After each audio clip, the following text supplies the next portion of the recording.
الجلوس في الظلمة وظلال الموت. ايه؟ قولوا معايا كده: موثقين بالذل والحديد.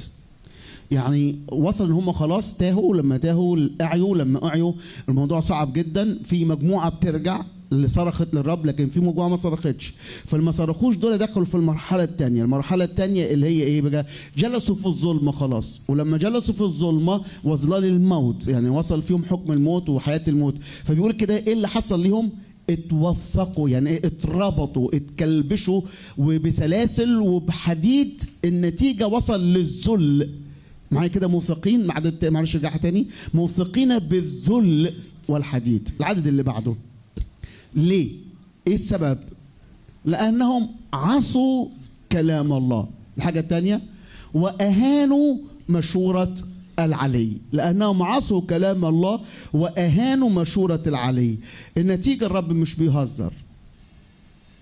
عمل ايه الرب؟ قولوا معايا كده: فاذل قلوبهم بتعب، عثروا ولا معين.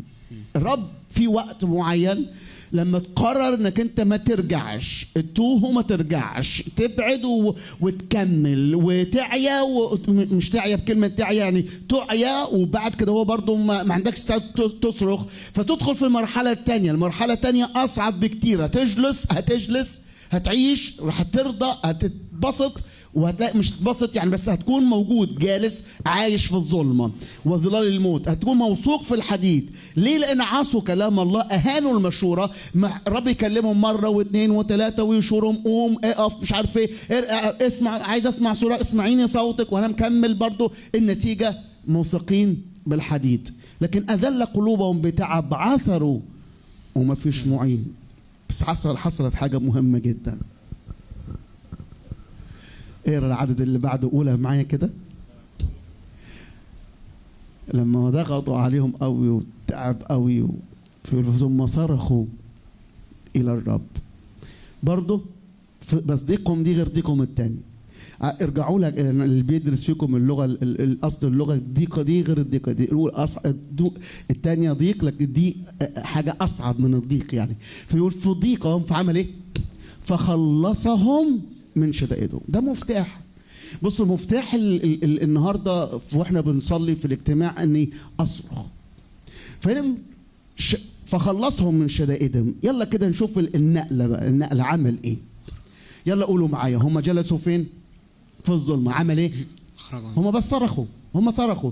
اخرجهم من الظلمه وظلال الموت. طيب القيود الحديد الموثقين فيها: وقطع قيودهم. يعني بص، فكرة الصراخ فكرة قوية جدا، أقوى من أصعب أي حاجة أنا بعد فيها.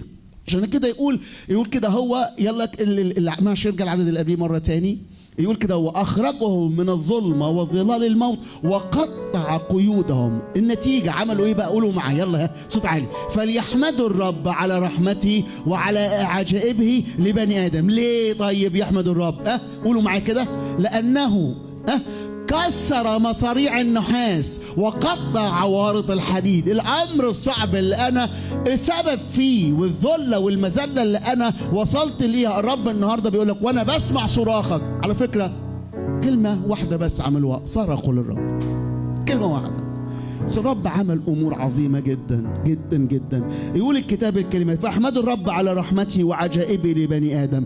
ليه؟ لأنه كسر مصاريع النحاس وقطع عوارض الحديد.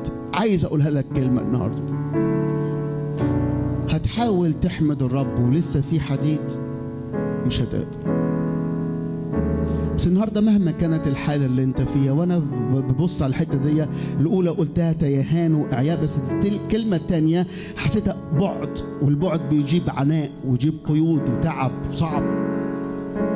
بس في اله حي النهارده بيفك القيود مهما كانت.